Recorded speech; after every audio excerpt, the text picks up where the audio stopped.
Ladies and gentlemen, thank you for standing by.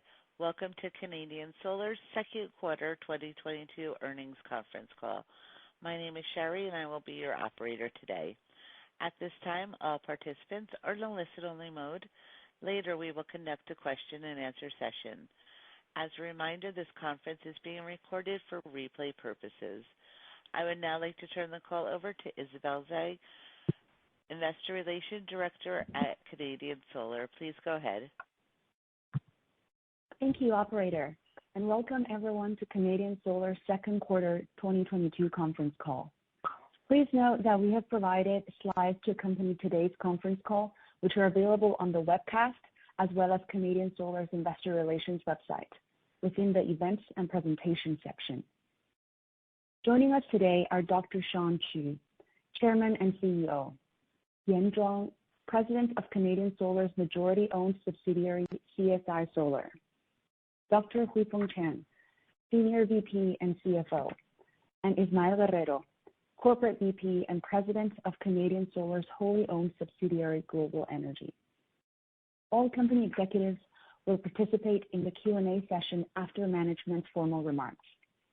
On this call, Shawn will go over some key messages for the quarter.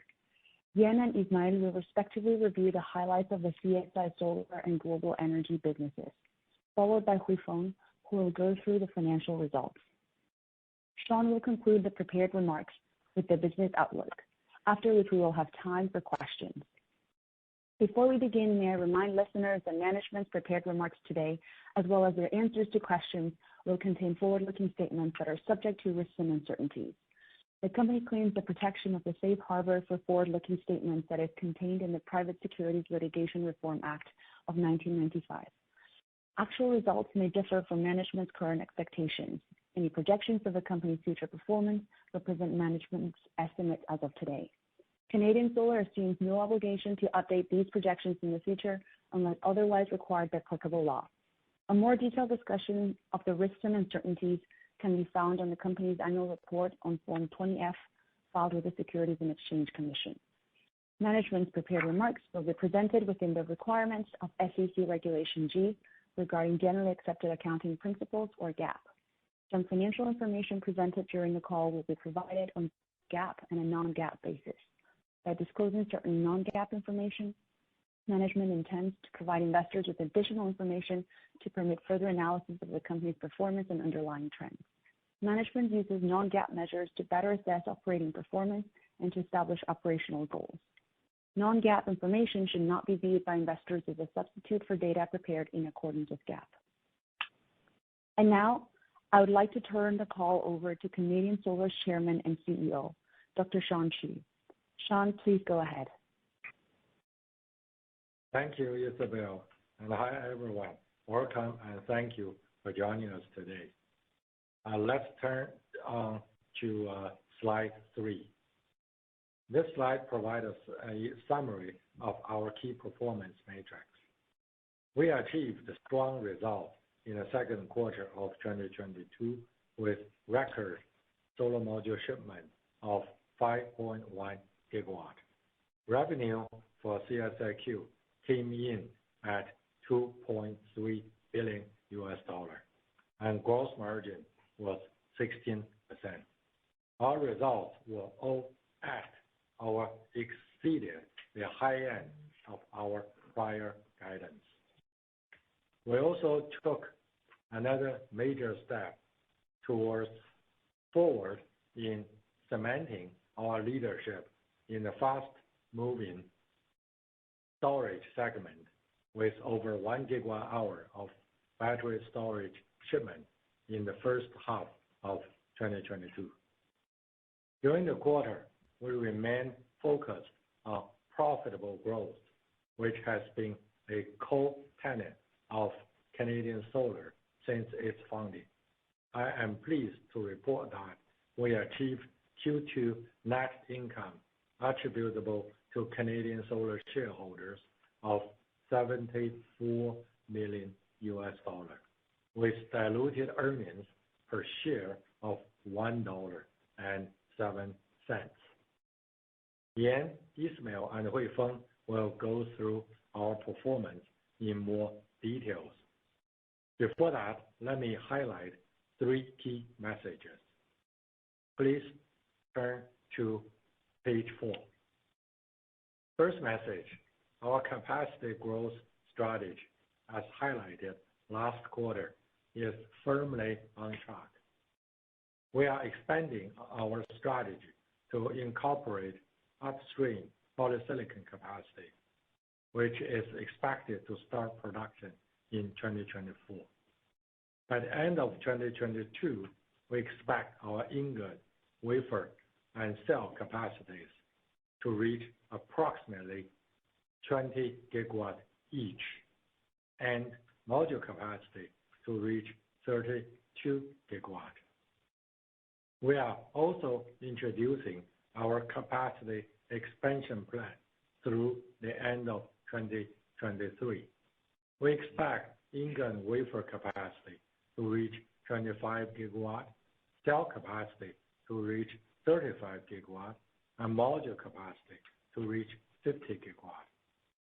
We are still finalizing shipment ranges for 2023, but the magnitude of the planned capacity expansion should give you an indication of the significant growth we are planning for next year and beyond. The rationale for this more aggressive growth strategy is that we are seeing a significant acceleration in global demand. This growth is driven by multiple catalysts, including clean energy economics, energy security, and decarbonization. For example, we are particularly excited to see the passing of the Inflation Reduction Act, or IRA, in U.S.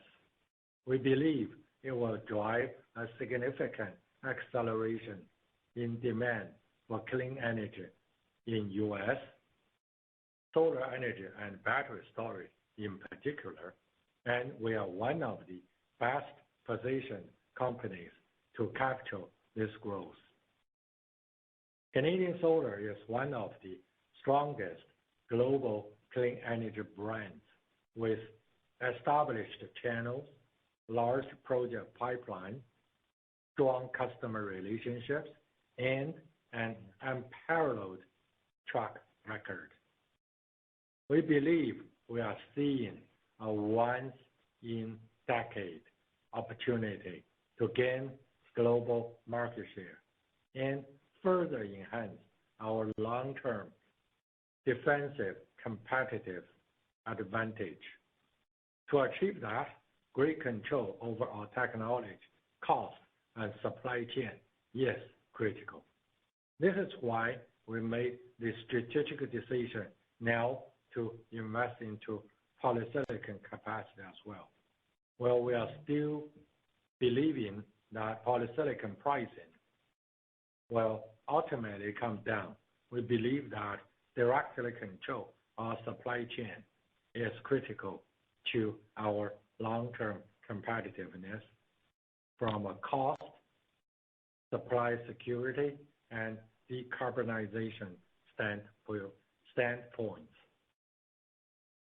Now, this brings me to my second point. Please turn to slide 5. Our new poly facility will be located in Qinghai province. We selected this location after careful evaluation.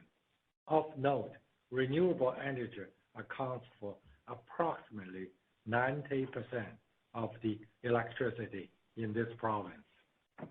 This will be our second facility in Qinghai after our new ingot plant, which started operation several weeks ago. Poly and ingot manufacturing are the most energy-intensive parts of the solar supply chain.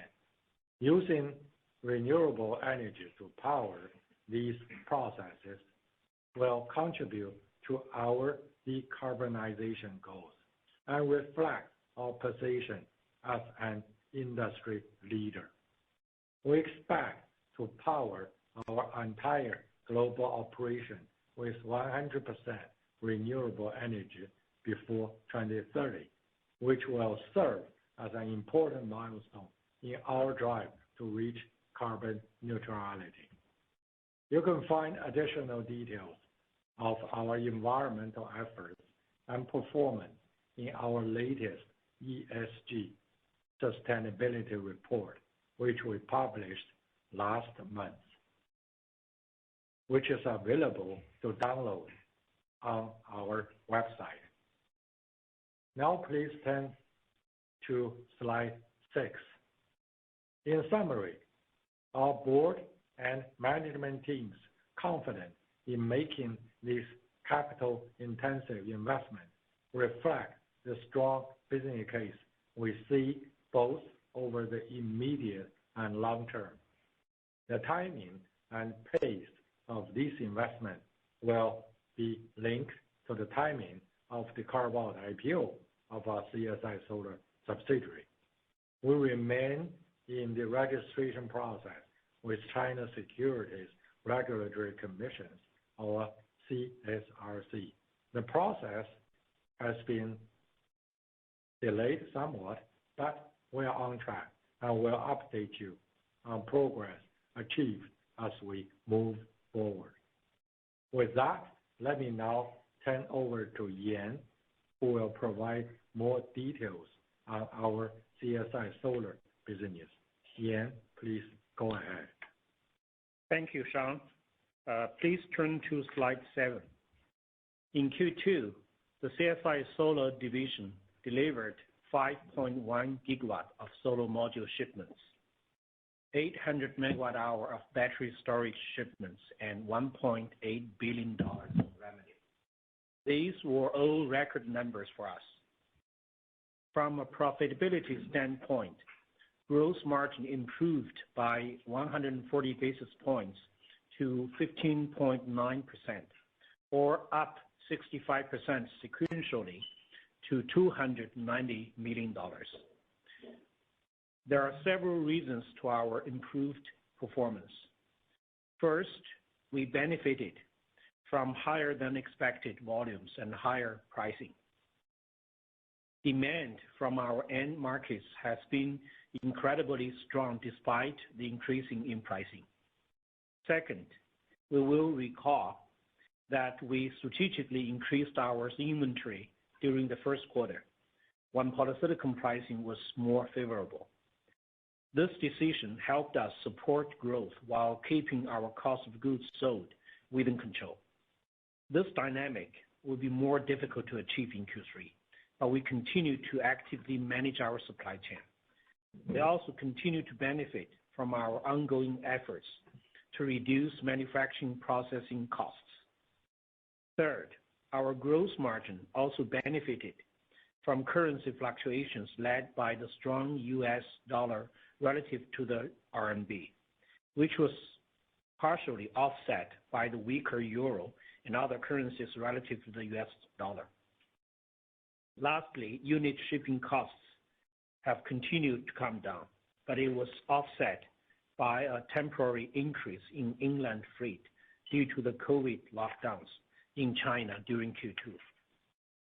With higher shipping volumes, total logistic costs went up as expected. Overall, our operating profit doubled sequentially in Q2 to $62 million. Please turn to slide 8. So where are we today? Polysilicon pricing has been going up again due to a variety of events. We believe the impact of these events will normalize soon, such as the impact of a fire accident at a certain polysilicon plant. Over the past few days, we have also started to see power curtailment in certain parts of China due to the summer heat wave, driving low hydroelectric energy resources and higher residential power demand from air conditioning. This curtailment will temporarily reduce polysilicon output. Given the tightness Any marginal change in supply or demand will affect polysilicon pricing.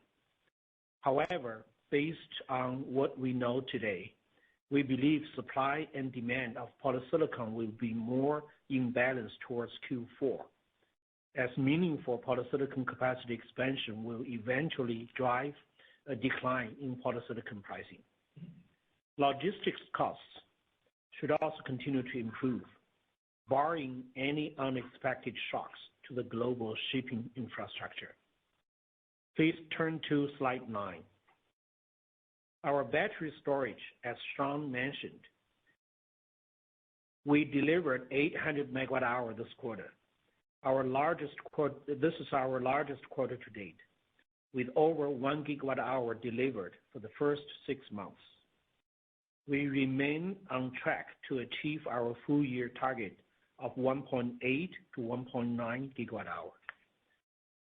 On the product side, we introduced our proprietary utility-scale product in China a few weeks ago and received overwhelmingly positive feedback. Our officially global launch for both our utility-scale and residential products will be at the Solar Power International Conference next month. So I encourage you to visit our booth to see for yourself. Besides developing products and technologies that meet customer quality, cost, and reliability requirements, our priority has been to work with partners to secure supply at a reasonable cost. This gives us significant visibility over our product deliverability over the coming years. Now, let me pass it on to Ismail for an overview of the global energy business. Ismail, please go ahead. Thank you, Yan. Please turn to slide 10. In Q2, we delivered $554 million in revenue, with a 14.4% in gross margin.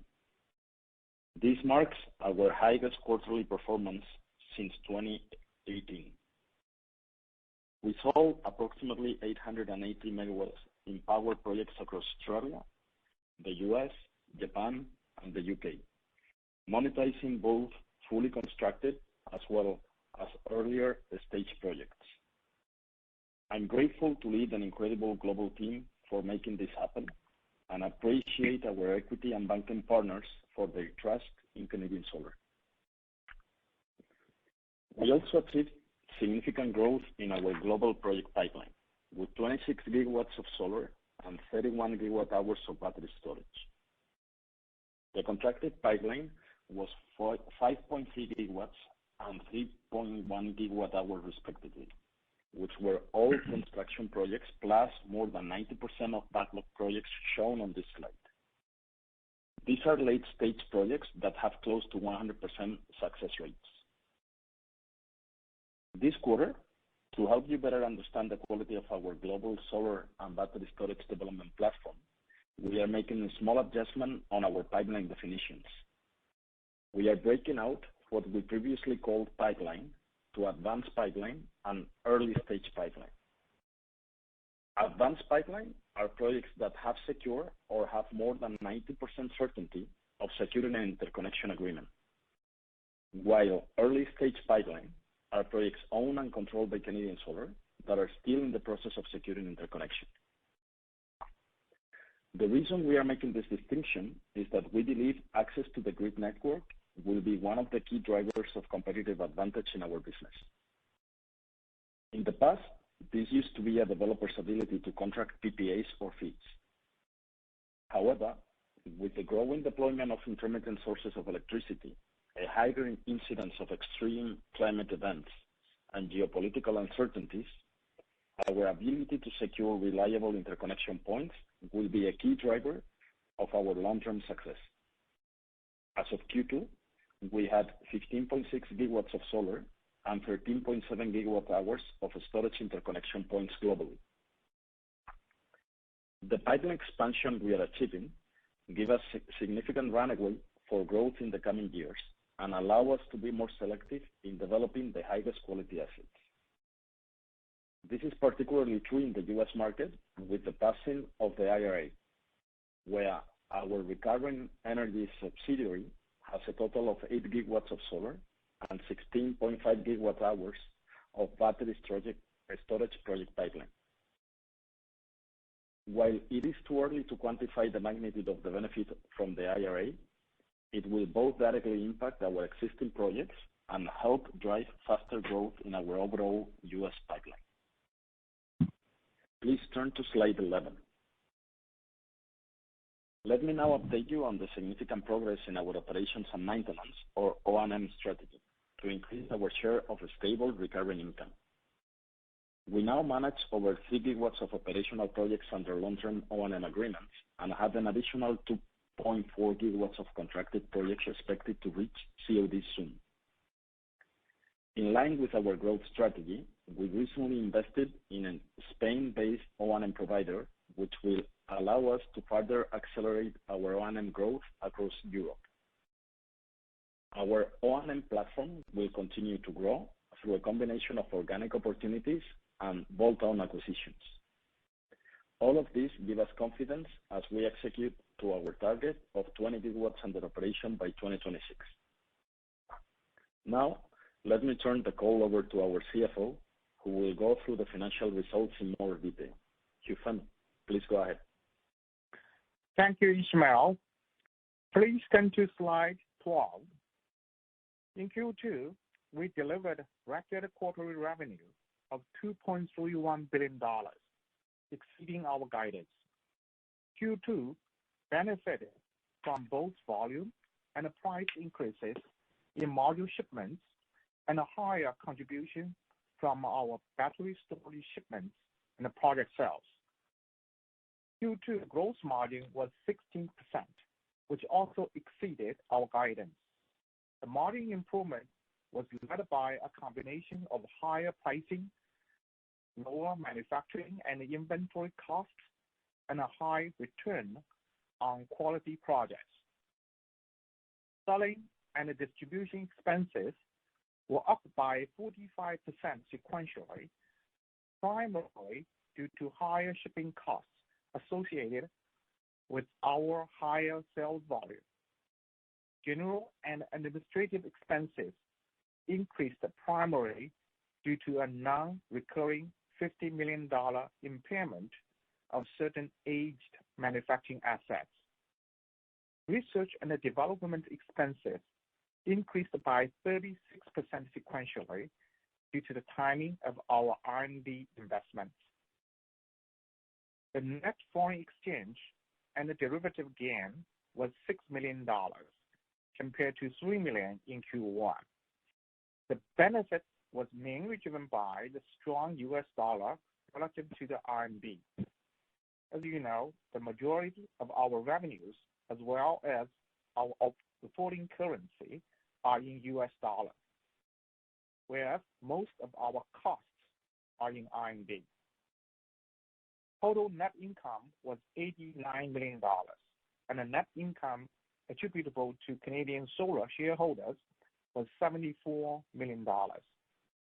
As a reminder, the variance between these two numbers will become more significant upon completion of the carve-out IPO of CSI Solar. This will reflect a decrease in Canadian Solar's ownership in CSI Solar subsidiary from 80% to approximately 64%. Moving on to EPS, we achieved basic EPS of $1.16 and the diluted EPS of $1.07. The variance is primarily due to the adjustment for the dilutive effect of our outstanding convertible notes. Now turning to cash flow and the balance sheet. Next slide, please.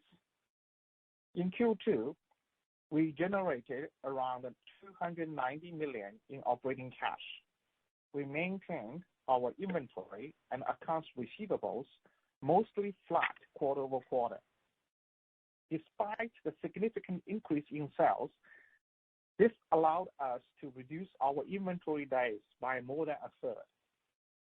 the Q2 net CapEx payment was approximately $130 million, making $210 million for the first half of 2022.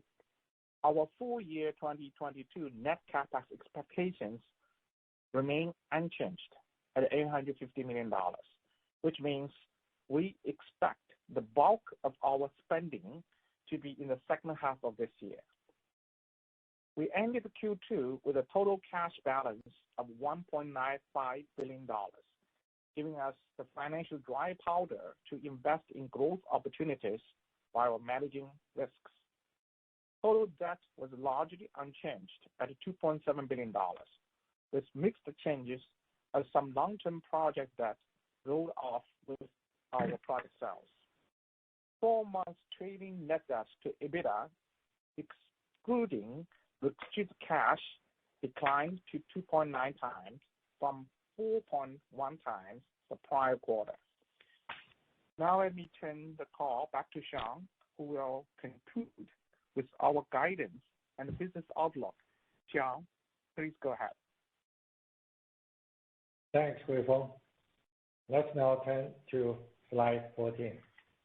For the third quarter 2022, we expect total revenue to be in the range of $2 to $2.1 billion.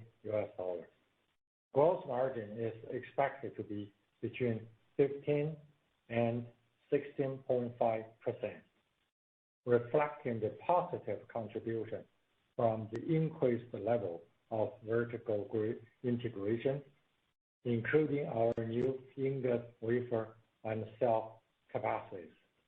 We expect this to be partially offset by higher polysilicon costs. As for Q3, solar module shipments recognized in revenue by CSI Solar are expected to be in the range of 6 to 6.2 gigawatts, including approximately 140 megawatts to our own project. We expect higher module shipment in Q3 be offset by lower battery storage shipments and project sales due to the normal seasonality. For the full year of 2022, we raised our revenue expectation to $7.5 to $8 billion from the previous $7 to $7.5 billion. Our full year volume guidance remains unchanged. At CSI Solar, we expect solar module shipments to be in the range of 20 to 22 gigawatts and battery storage system sales in the range of 1.8 to 1.9 gigawatt hours. At Global Energy, we expect project sales to be in the range of 2.1 to 2.6 gigawatts for the year. Thus, the increase in revenue expectation is mainly driven by higher than expected pricing trend for solar modules. As we said previously, Q2 is likely going to be the highest quarter of the year for both revenue and profit, mainly driven by seasonality of project sales and battery storage shipments. However, we expect solar module shipments to steadily ramp up through the quarters and years as we execute and deliver on market share gains. Overall, while market challenges persist, we continue to see significant near and long-term opportunities in both our solar and battery storage business, driven by a combination of attractive economics and policy tailwinds, such as the recent passed Inflation Reduction Act. This IRA will propel the U.S. market to the forefront of the fight against climate change. We believe Canadian Solar is strongly positioned to capture profitable growth as we continue to focus on long-term investment that help drive our success and create lasting value for shareholders. With that, I would like to open the call to your questions. Operator? Thank you. If you would like to ask a question, please press star 1 on your telephone keypad. A confirmation tone will indicate your line is in the question queue. You may press star 2 if you would like to remove your question from the queue. And for participants using speaker equipment, it may be necessary to pick up your headset before pressing the star keys. Our first question comes from Brian Lee with Goldman Sachs. Please proceed. Hey everyone, thanks for taking the questions. Appreciate all the updates. I know there's a lot of moving pieces here, so maybe the first big picture question for you, Shawn, is just, we've seen a handful of your peers over the years in Asia try to vertically integrate into polysilicon. I don't think there's been a ton of successful cases. So question to you would be just, why this strategic decision? What makes Canadian Solar different? And then from a, kind of numbers perspective, can you give us a sense of, what you think your processing costs will look like and what a fully burdened cost structure and margin would be on the module in, let's say, 2025 once you're using your own poly? Thank you. Hi, Brian. That's a good question. Now, I would like to provide my view.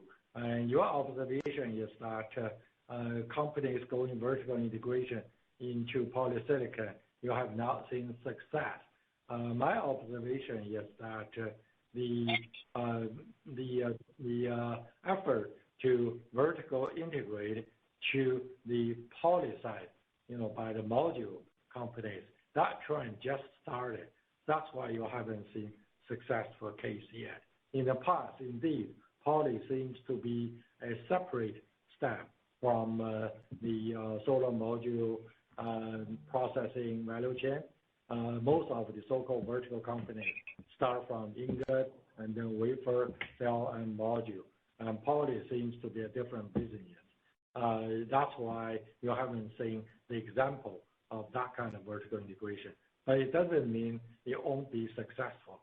Now, we have done almost 2 years of feasibility study. And what we observe is that, now, first of all, on the technology side, the cement method or the refined cement method to produce poly, that has become a standard.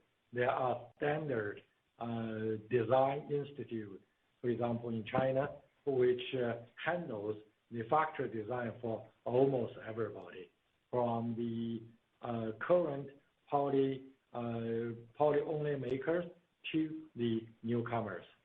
And there are also a handful of chemical production, chemical manufacturing, engineering and EPC companies. They specialize in the subcontract work for certain part of poly. Therefore, the process, especially for the granule process, is different. But for the cement process, the technology becomes standardized. And cost-wise, in the past, the general feeling is that per watt investment for polysilicon is high. However, ever since 2020, the cost of per watt cost of investment, capital investment into poly, has dropped to the same level of solar cell. And therefore, from the cost point of view, also from technology point of view, poly is not a forbidden part anymore. It's something technologically very accessible. As a matter of fact, there are quite a few newcomers have their capacity come online as we speak. So in the next 6 months or 9 months, we will see enough so-called newcomers efforts to ramp up their new facilities. So by the time we ramp up, we will have lots of experience. We will have lots. We have lots of previous experience we can reference to. And also, you asked me strategically, why do we have to do that? Now, this is because solar is getting into a new era.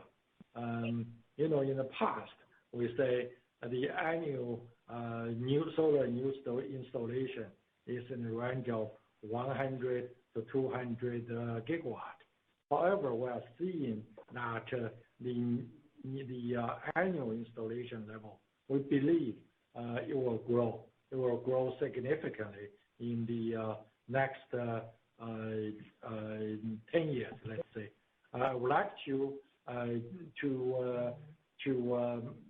mention to you the new IEA report and also IRENA report. IRENA is the International Renewable Energy Agency. Both of the reports shows that it will require 20,000, 20,000 terawatt, I believe, of solar installation globally, accumulated solar installation globally by 2050 in order for the major countries to achieve carbon neutral. Right now, we have just passed the 1 terawatt mark. I'm talking about the global total accumulated installation. So there's still a lot of growth. With this kind of growth, supply chain bottleneck will happen all the time, especially on the polysilicon. So as one of the top 5 major solar module company, we feel like that we have to have control. We have to understand the poly. We have to have certain control of the poly. But it doesn't mean we will produce all the poly we use, but we will produce certain poly, right? So, and we will have the flexibility then in the future to ramp up if we have to. Thanks, Brian. I appreciate all that color. That's really helpful, John. I guess maybe just another sort of more numbers-related question. Can you kind of talk about, I know the CapEx for 22 is the same. It seems like CapEx for 23, given all the new capacity expansion plus the poly, is going to be substantially higher.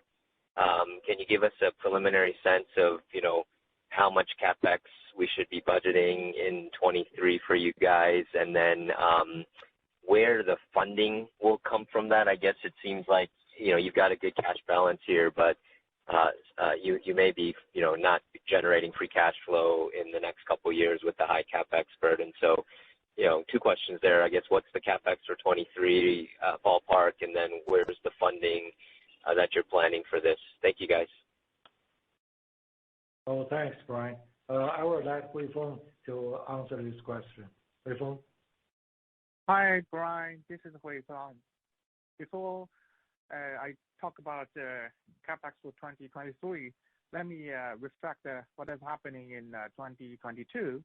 So we budgeted $850 million CapEx for this year, and on this call, we confirm or restate the CapEx for this year remain the same, $850. Now, in Q1, Q2, we spent about $210 million. So the major part of that $850 will be spent in Q3 and Q4, especially Q4. Now, that CapEx number mainly is for our capacity expansion for ingot pooling, wafer, and cell. Now, we spend some money for the polysilicon project, as we announced previously, but the construction for this year is very little. And of course, one factor of this pace is because we are still waiting for the completion of the registration of our IPO.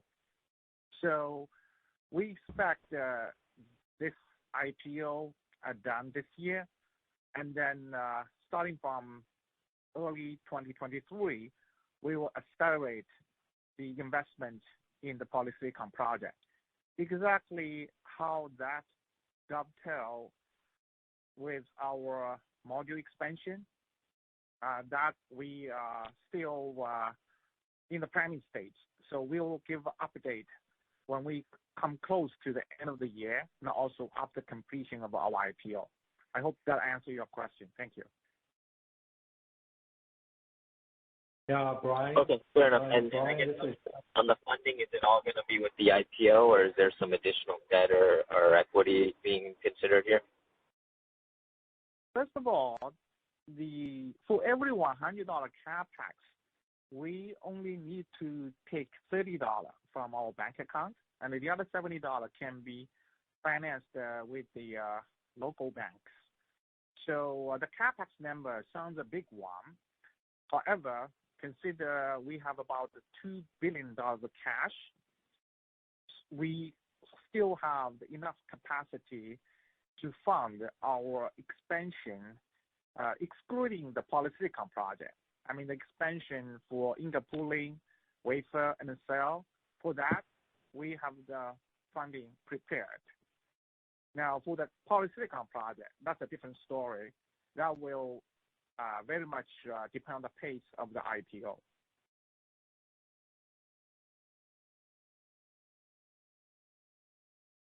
Okay, thanks a lot, guys. I'll pass it on. Appreciate it. Thank you, Brian. As a reminder, just star one on your telephone keypad if you would like to ask a question. Our next question is from Philip Shen with Roth Capital Partners. Please proceed. Hi, everyone. Thanks for taking my questions. Continuing with the capacity expansion CapEx theme, wanted to see if you could talk us through, with the passage of the Inflation Reduction Act, how much capacity could you bring to the U.S.? What kind of capacity would it be? Would you bring wafer and cell or just module? And then can you share details around timing of when that could happen, as well as the amount of capital you might want to spend, and perhaps also location of these facilities? Thanks. Hi, Philip. First of all, I want to say that the IRA is just signed into the law 3 days ago. So it's a huge document, and we haven't gone through all of it yet. So we don't have a concrete plan yet, but we are studying. And I will ask Yan to provide more comment. Yan.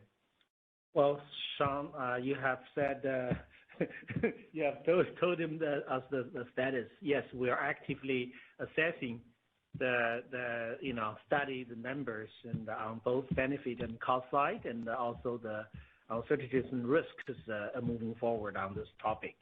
As you know, we have people in the U.S. have been actively monitor the situation. So it's not that we're start from blank, but as you know, this is quite a complex document, as Sean has mentioned. I think we're going to come up with a plan, a strategy to deal with this in a few weeks. Okay, thanks. Shifting to margins, was wondering if you might be able to talk through, with the Sichuan electricity shutdown. Yan, you mentioned that just now with the heat wave that's going on. Poly pricing looks like it might go a little bit higher. You guys actually gave a pretty healthy Q3 gross margin, and so wanted to, I'm guessing that the poly pricing going higher and lack of low-cost inventory is being offset by lower shipping and FX. So just wanted to see if you could talk us through what the risks might be to the Q3 margin guide, as well as how do you expect Q4 and Q1 margins to trend? Thanks. Well, as you know, we do not provide a margin forecast for the future quarters. But for Q3, it's pretty high confidence because the supply is almost fixed. On both demand and supply side, it's fixed already. So we already take into the consideration of the possible downside caused by the events happened recently on the silicon side. So for rest of the year, I think the uncertainty resides on the price of silicon.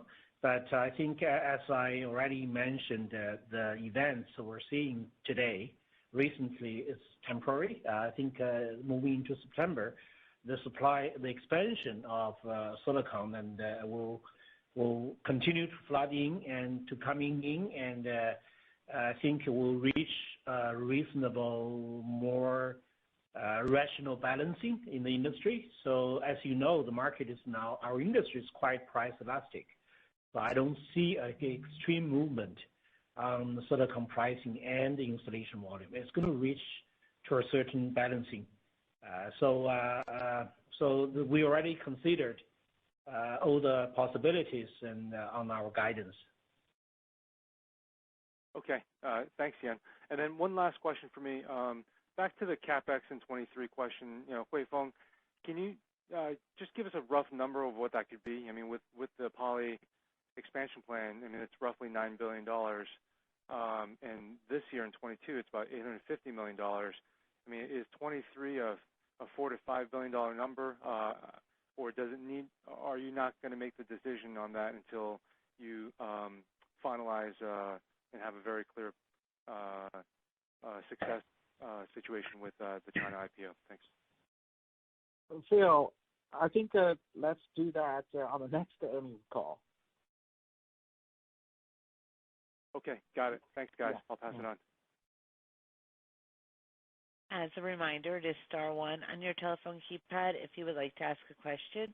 Our next question is from Colin Rusch with Oppenheimer and Company. Please proceed. Thanks so much, guys. Shawn, you've got a long history of de-risking the supply chain and kind of hedging through partial integration. And so, appreciate all the questions on the supply side, but I'm curious about, how active you are on the demand side, and given, what we expect to be a pretty aggressive push into interconnection queues, land positions, and things like that as you continue to grow that project business. Just curious where you guys are at in terms of some of that pipeline and converting that into real opportunities and getting into the queue. Yeah, Colin, I think you're asking about our effort to secure the interconnection for our project, right? Correct. Both solar project and project. So I will ask Ismail to answer this question. Ismail, please.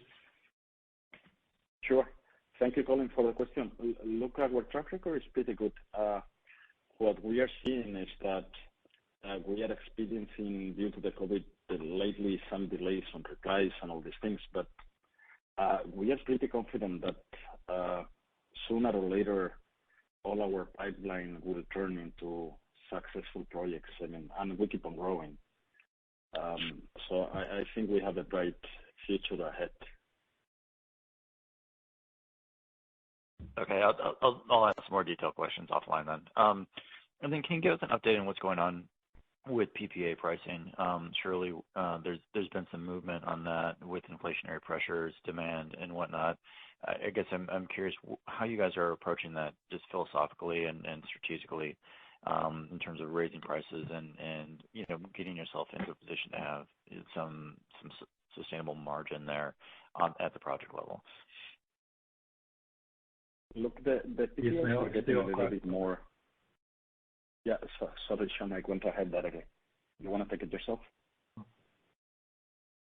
No, it's a question for you. Oh, thank you, Sean.